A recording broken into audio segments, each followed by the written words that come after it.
माझी इच्छा नसतानाही माझ्या आईवडिलांनी माझं लग्न एका शेतकरी मुलासोबत करून दिलं होतं. माझं नाव गायत्री. मी शहरात राहत होते. माझं शिक्षणही चांगलं झालं होतं. मी दिसायलाही सुंदर होते. पण तरीही माझ्या आईवडिलांनी माझं लग्न माझ्या मनाविरुद्ध ठरवलं होतं. मुळात मला त्याच्यासोबत लग्नच करायचं नव्हतं. कारण माझं तर कॉलेजमधल्या एका मुलावर प्रेम होतं. हे घरी मी सांगितलं, पण त्याचा काही उपयोग झाला नाही. आई-वडिलांनी माझं लग्न त्याच शेतकरी मुलासोबत करून दिलं. तेव्हापासून मी माझ्या नशिबाला दोष देऊ लागले होते. मी माझ्या सासरी माझ्या नवऱ्यासोबत निघाले. खूप लांबचा प्रवास होता. शेवटी 8-10 तासानंतर मी माझ्या सासरी रात्री पोहोचले. दुसऱ्या दिवशी लगेच लग्नानंतरच्या पूजा, विधी, देवदर्शन हे सर्व पार पडलं. गायत्री रात्री रूममध्ये विचार करत बसली होती. खरं तर ती तिच्या नशिबावर रडत बसली होती. कारण आता लग्न तर झालं होतं. त्यामुळे दुसरं काहीच ती करू शकत नव्हती. गायत्रीचे ज्या मुलावर प्रेम होतं तो राहुल. त्याचा विचार ती सतत करत असायची. त्याला आठवून रडायची. थोड्या वेळाने तिचा नवरा दीपक रूममध्ये आला. तिने त्याच्याकडे पाहिलं तर तो तिला खूप अडाणी गावंढळ वाटत होता. त्याचे राहणीमान ही साधेच होते. गायत्रीला त्याच्याकडे पाहून किळस वाटायची. दीपक गायत्रीजवळ येऊन बसला आणि तिच्याकडे बघून थोडा हसला. पण गायत्रीला मात्र त्याचे हसणे, तिच्याकडे पाहणे अजिबातच आवडले नाही. दीपक गायत्रीकडे बघत म्हणाला की खूप सुंदर दिसत आहेस तू. मी नशीबवान आहे की तुझ्यासारखी एवढी सुंदर, हुशार आणि शिकलेली बायको मला मिळाली. हे ऐकताच गायत्रीला खूप राग आला. ती त्याला लगेच उलटून उत्तर देत म्हणाली की हो, तू नशीबवान निघालास, पण माझं नशीब खराब निघालं की मला तुझ्यासारखा गावंढळ आणि अडाणी नवरा मिळाला. हे ऐकून त्याच्या चेहऱ्यावरचा रंगच उडाला होता. गायत्रीच्या आईवडिलांनी तिचं लग्न बळजबरीने केलं होतं. म्हणाले होते की मुलगा खूप चांगला आहे, खानदानी आहे, शेती देखील भरपूर आहे. तू खरंच तिथं खूप सुखात राहशील.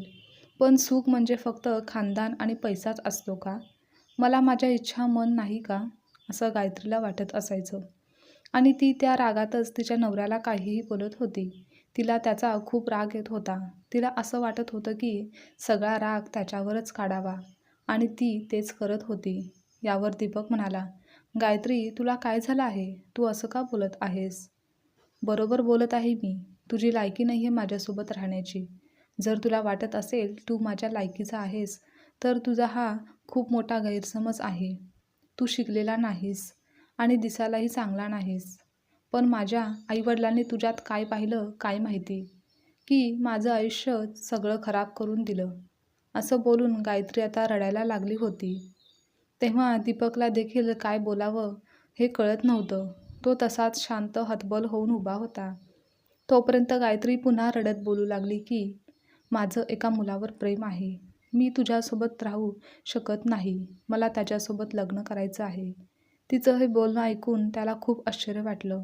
त्यावर तो म्हणाला, तू हे काय बोलत आहेस? तुझं आता लग्न झालं आहे. तेव्हा गायत्री निर्लज्जपणे म्हणाली, मग काय झालं? मी त्याच्यावर प्रेम करते. तो तुझ्यापेक्षा जास्त दिसायला चांगला आहे आणि खूप शिकलेला सुद्धा आहे आणि आम्ही लग्न करणार होतो. हे ऐकून त्याचे डोळे खूप भरून आले. काय बोलावं त्याला काही सुचेना आणि तो बाहेर निघून गेला. पण हे खरंच गायत्रीचे एका कॉलेजमधल्या मुलावर प्रेम होतं आणि ते शिक्षण पूर्ण झाल्यावर एकमेकांसोबत लग्न करणार होते. गायत्री अजूनही स्वतःच्या नशिबावर खूप रडत होती. थोड्या वेळाने दीपक आतमध्ये आला.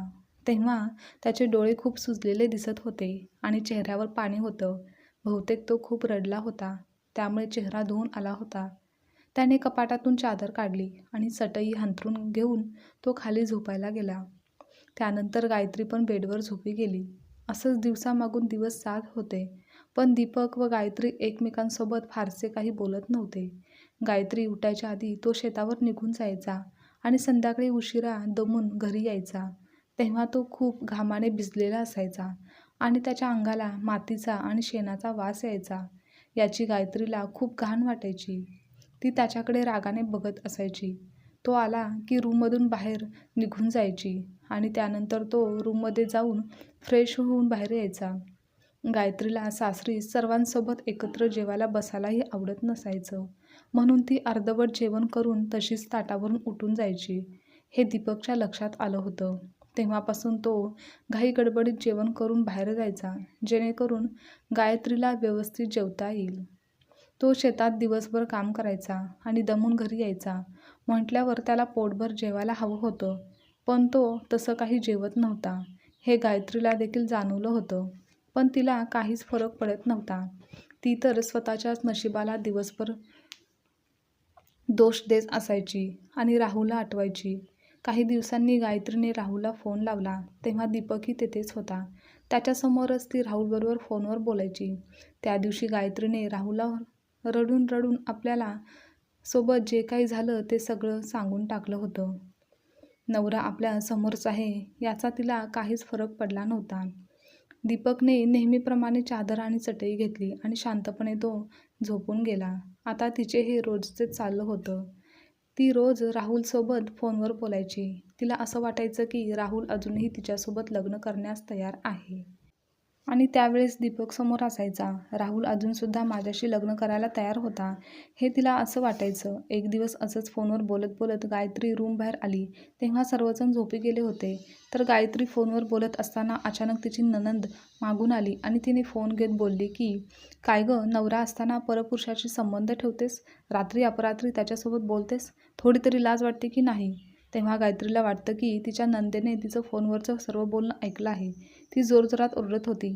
ते ऐकून हळूहळू सगळेजण आपापल्या रूममधून बाहेर आले आणि दीपकसुद्धा डोळे चोळत बाहेर आला. आणि दीपक जोरात म्हणाला, काय चाललं आहे? का ओरडत आहेस जोरजोरात तिच्यावर? तेव्हा नंदेने सर्व काही सांगितलं. तेव्हा सर्व गायत्रीकडे एका विचित्र नजरेने पाहत होते. तेव्हा गायत्रीही थोड्या वेळासाठी घाबरली होती, पण नंतर मनात तिला आनंदसुद्धा झाला. कारण सर्वांना खरं कळालं म्हटल्यावर ते आता माहेरी मला सोडतील आणि आईवडील कंटाळून आपले लग्न राहुलसोबत लावतील असं गायत्री मनात विचार करू लागली. पण असं काहीच झालं नाही, कारण दीपकने लगेच तिची बाजू घेतली होती. तो म्हणाला की माझ्या बायकोवर पूर्ण विश्वास आहे. ती तिच्या मैत्रिणीसोबत बोलत होती. तिने मला सर्व काही अगोदरच सांगितलेलं आहे. असं बोलून त्याने सगळ्यांना गप्प केलं आणि सर्वजण आपापल्या रूममध्ये निघूनसुद्धा गेले. दीपकसुद्धा रूममध्ये गेला, पण गायत्रीला त्याचा खूप जास्त राग आला होता. ती रागातच त्याच्या मागे गेली आणि म्हणाली, काय गरज होती मोठेपणा दाखवायची? सगळं खरं कळालं होतं तर कळू द्यायचं होतं ना? त्यांनी मला माहेरी सोडलं असतं आणि माझ्या आईवडिलांनी नाईलाजाने का असेना राहुलसोबत माझं लग्न लावलं असतं. तू मला सोडून का देत नाहीस? अगं, मी तुला सोडू शकत नाही, कारण माझं तुझ्यावर मनापासून प्रेम आहे आणि तुझ्या मम्मी पप्पांची इज्जत ती माझी इज्जत आहे. जर तो मुलगा तुला इज्जतीने स्वीकारणार असेल तर मी पुढच्याच काही दिवसात स्वतःहून तुला त्याच्याकडे घेऊन जाईल आणि त्याच्यासोबत बोलून सगळे आरोप मी माझ्यावर घेऊन तुला तुझ्या घरी देखील सोडून येईन आणि घटस्फोटाचे पेपर पाठवून देखील देईन. नंतर तू त्याच्यासोबत आनंदाने लग्न कर आणि कायमची सुखी राहा. मला काही अडचण नाही. हे सर्व ऐकून गायत्रीला खूप आनंद झाला आणि गायत्रीने हे सर्व काही राहुलला लगेच सांगितलं आणि तो म्हणाला, तू पहिले शहरात ये आणि घटस्फोट घे. आपण पहिले कोर्ट मॅरेज करू, मग तुझ्या मम्मी पप्पांना आपल्याला स्वीकारायलाच लागेल. गायत्री तेव्हा हो बोलते आणि त्याच्याकडून पत्ता घेतलेला असतो. पुढच्या काही दिवसात ती आणि दीपक राहुलच्या घरी येण्यास निघालेले असतात. ते स्टेशनवर पोहोचतात. तेव्हा गायत्री दीपकला म्हणते की आता तू गावाला निघून गेलास तरी चालेल आणि घटस्फोटाचे पेपर पाठवून दे. तुझा आणि माझा आता काहीच संबंध नाही. मी आता राहुलसोबत लग्न करीन. त्यावर दीपक म्हणाला, ठीक आहे, मी जातो आणि 2-3 दिवसात घटस्फोटाचे पेपर देखील पाठवून देतो. आनंदात राहा, सुखी राहा, असं बोलून तो तेथून निघून गेला. गायत्री दिलेल्या पत्त्यावर काही वेळातच पोहोचली. राहुलच्या घराचा दरवाजा वाजवला तर एक लेडीजने दरवाजा उघडला. घरात कोणीच नव्हतं. तो एकटाच होता असं त्याने तर सांगितलेलं होतं, पण ही बाई कोण आहे हे काही तिला कळेना. तिने विचारलं की आपण कोण, कोणाला भेटायचं आहे? तेव्हा गायत्री बोलते की राहुलला. बरं, तुम्ही थांबा, मी त्यांना बोलावून आणते. मी त्यांची पत्नी आहे. हे ऐकून तिच्या पायाखालची जमीनच सरकली आणि आपली फसवणूक झाली आहे हे तिच्या लक्षात येताच तिला खूप भीती वाटली, दुःख देखील झालं. तिने लगेच आपली बॅग उचलली आणि तेथून पळ काढला. आईवडिलांकडे तर ती जाऊ शकत नव्हती, म्हणून ती परत दीपककडे म्हणजेच तिच्या सासरी आली. तिला पाहून दीपक आश्चर्यचकित झाला आणि म्हणाला, आता कशाला आली आहेस? मी म्हणालो होतो ना, घटस्फोटाचे पेपर पाठवून देईन. तेव्हा गायत्रीने रडत रडत त्याला सगळी गोष्ट सांगितली. ते ऐकून तो काहीच बोलला नाही, गपचूप बसला. त्याच्यासमोर आता तिला खूप अपराधीपणे वाटत होतं. रात्र झाल्यावर त्याने नेहमीप्रमाणे चादर आणि चटई घेतली आणि खाली अंथरूण घालून तो झोपी जाऊ लागला. पण आज तिला काही झोप येत नव्हती. सतत विचार तिचे चालूच होते. आजपर्यंत दीपकसोबत ती किती काय वाईट वागली आहे, हेच विचार तिला रात्रभर आठवत होते. दुसऱ्या दिवशी राहुलचा फोन पुन्हा आला, पण तिने उचलला नाही. तिने त्याला ब्लॉक करून टाकलं. सकाळी ती उठल्यावर जेव्हा पाहिलं तिने, तर तेव्हा दीपक नव्हता. आता खूप विचार करून गायत्रीने तर रात्रीच ठरवलं होतं की उठल्यानंतर दीपकची माफी मागायची आणि नवरा म्हणून त्याचा स्वीकार करायचा. कारण तिला आता कळालं होतं की त्याच्यासारखं प्रेम आणि काळजी कोणीच आपली घेऊ शकत नाही. तिला कळालं होतं की माणसाची खरी सुंदरता त्याच्या वागण्यावर, बोलण्यावर असते, दिसण्यावर नसते. आणि खरंच दीपकसुद्धा मनाने खूप सुंदर होता. ती त्याची वाट पाहत होती. संध्याकाळी दीपक घरी आला तेव्हा गायत्रीने त्याची मनापासून माफी मागितली आणि खूप रडली. पण दीपक तिच्यासोबत एक शब्दसुद्धा बोलला नाही. पण कोणते तरी तिच्याजवळ पेपर दिले आणि म्हणाला, हे वाचून याच्यावर साईन कर. तर ती म्हणाली, मला घटस्फोट नको आहे. मला खरंच माफ करा. मला माझी चूक कळाली आहे. मला कायम तुमच्यासोबतच राहायचं आहे. पण दीपक काहीच न बोलता निघून गेला.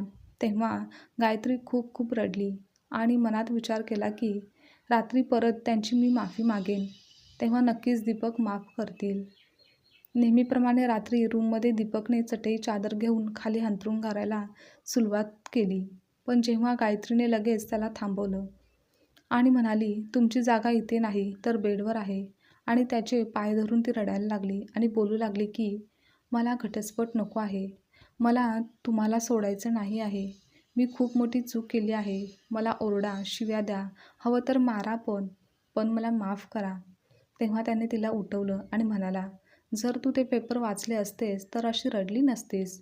दीपकने ते पेपर उचलले आणि तिला पुन्हा वाचायला दिले. तर ते पेपर जमिनीचे व घराचे होते. दीपकने गायत्रीच्या व त्याच्या आईच्या नावावर जमीन व घर केलं होतं. ते पाहून गायत्रीला विश्वास बसत नव्हता की एखादा माणूस एवढा कसा काय चांगला असू शकतो. पण तिला प्रश्नसुद्धा पडला होता की माझ्या नावावर जमीन व घर का करत आहेत, असं तिने विचारलं असता दीपक म्हणाले की मी 4-5 दिवसांसाठी एका कामासाठी शहरात जात आहे. शहरातून आल्यावर तुला कळेल आणि मी खरं सांगेन. आणि त्यांनी त्या पेपरवर गायत्रीची सही घेतली आणि सकाळी ते शहरात गेले. 4-5 दिवस गायत्रीने दीपकची खूप वाट पाहिली, पण दीपक काही आला नाही. 6व्या दिवशी त्याचा मित्र सांगत आला की त्याला शहरात त्याचा अपघात झाला आहे आणि त्याला गंभीर दुखापत झाली आहे. हे घरी कळताच सर्वांना धक्का बसला आणि सर्वजण हॉस्पिटलमध्ये दीपकला बघण्यासाठी गेले. दीपकची तब्येत नाजूक होती. त्याच्यावर उपचार सुरू होते. गायत्रीला तरी हे सहनच झालं नाही. दीपकच्या मित्राने दीपकच्या आईकडे एक पत्र दिलं, जे गायत्रीसाठी होतं. सासूबाई म्हणाल्या, दीपकच्या मित्राने दिलं आहे. त्याला दीपकने दिलं होतं. तुला द्यायला सांगितलं आहे. तेव्हा गायत्री सासूबाईंना म्हणाली, पण दीपकला तर लिहिता वाचता येत नाही ना, मग त्यांनी पत्र कसं लिहिलं? तेव्हा सासूबाई म्हणाल्या, तुला कोणी सांगितलं की दीपक अडाणी आहे? तो तर चांगला उच्चशिक्षित आहे. त्यावर गायत्री काहीच बोलली नाही, कारण तिने दीपकला कधी जाणून घेण्याचा प्रयत्नच केला नव्हता. तिला दीपकविषयी काहीच माहिती नव्हतं. दीपकने त्या पत्रात लिहिलं होतं की गायत्री, जेव्हा लग्नाच्या दिवशी तुला नवरी बनलेलं बघितलं तेव्हा मला तू खूप आवडली होतीस. तू खूप सुंदर दिसत होतीस. त्याच वेळेस मी तुझ्यावर प्रेम करू लागलो होतो. आणि हो, मी एक शिकलेला मुलगा आहे. माझं शिक्षण देखील पूर्ण झालं आहे. जॉब करायची इच्छा होती, पण माझ्या बाबांनी मला शेती करायला शिकवलं होतं आणि त्यांनी शेवटचा श्वास पण या शेतातच घेतला आणि माझ्याकडून वचन घेतलं की तू या जमिनीला कधीच नापीक होऊ देणार नाहीस. त्यामुळेच मी शेती करत होतो. पण तू लग्नाच्या रात्री जेव्हा मला म्हणालीस की मी एका मुलावर प्रेम करते, तेव्हा मी पूर्णपणे तुटून गेलो. पण मी तुझ्यासमोर कधीच रडलो नाही. तुझं वागणं मला सहन होत नव्हतं. तेव्हा मी शेतात जाऊन खूप रडत होतो. पण मी तुझ्यावर मनापासून प्रेम केलं होतं आणि यापुढे तुला कोणत्याही प्रकारे त्रास होऊ नये म्हणून मी ही जमीन व घर तुझ्या नावावर केले आहे. कारण उद्या मला काही झालं तर तुला कष्ट पडू नयेत, तुला कोणत्याही प्रकारे त्रास होऊ नये. हे वाचून गायत्री खूप खूप रडली. तिच्याकडून खूप मोठी चूक झाली होती. ती स्वतःला दोष देऊ लागली होती. आपल्याच टेन्शनमुळे, विचारामुळे दीपकची आज अशी अवस्था झाली आहे असं बोलू लागली होती. पण आता गायत्रीने मनाशी पक्कं केलं होतं की दीपकला यातून बरं करायचं, त्याची काळजी घ्यायची. आणि ती मग लगेच डॉक्टरांसोबत बोलायला गेली. तेव्हा डॉक्टरांनी सांगितलं की त्यांचे ऑपरेशन करावे लागेल, त्यानंतरच काय ते सांगता येईल. सर्वांनाच दीपकची काळजी वाटत होती. सर्वजण त्याच्यासाठी प्रार्थना देखील करत होते. त्या रात्री दीपकचे ऑपरेशन व्यवस्थित पार पडले. त्याचा धोका देखील आता टळला होता. त्यामुळे सर्वांचेच मनावरचे ओझे थोडे हलके झाले होते. 8 ते 10 दिवसानंतर दीपकला डॉक्टरांच्या सल्ल्यानुसार घरी गावी घेऊन जाण्यात आलं. पण अजूनही त्याला नीट चालता फिरता येत नव्हतं. त्यामुळे दीपकची सर्व व्यवस्था, काळजी गायत्रीच घ्यायची. त्याला काय हवं नको ते पाहायची. दीपक व्यवस्थित बरा व्हावा म्हणून गायत्रीची धडपड, प्रयत्न सर्वजण पाहत होते. दीपकलाही ते जाणवत होतं. आता तिने या नात्याचा व दीपकचा देखील मनापासून स्वीकार केला होता. तिने त्या दिवशी पुन्हा एकदा दीपकची मनापासून माफी मागितली आणि आपण पुन्हा नव्याने सुरुवात करूया असं देखील बोलली. तेव्हा मोठ्या मनाने दीपकने तिला माफ केलं आणि दोघांनी सुखी संसार करायचं ठरवलं. काही महिन्यांनी दीपक पूर्णपणे बरा झाला. गायत्रीच्या प्रयत्नांना यश आलं. खरंच सुंदर चेहरा पाहण्यापेक्षा सुंदर मन ओळखायला शिकायला हवं. कारण खरी सुंदरता ही चेहऱ्यावर नसून मनात असते. नाहीतर सुंदर चेहऱ्याच्या नादात आपल्याला आयुष्यभर रडत राहावं लागतं. आणि सुखाचा संसार करण्यासाठी व्यक्तीच्या बाह्य सौंदर्यापेक्षा देखील व्यक्तीचं अंतर्मनाची सुंदरता खूप जास्त महत्त्वाची ठरते. आजची कथा तुम्हाला आवडल्यास लाईक, शेअर, कमेंट करा आणि चॅनलवर नवीन असाल तर चॅनलला सबस्क्राईबसुद्धा नक्की करा.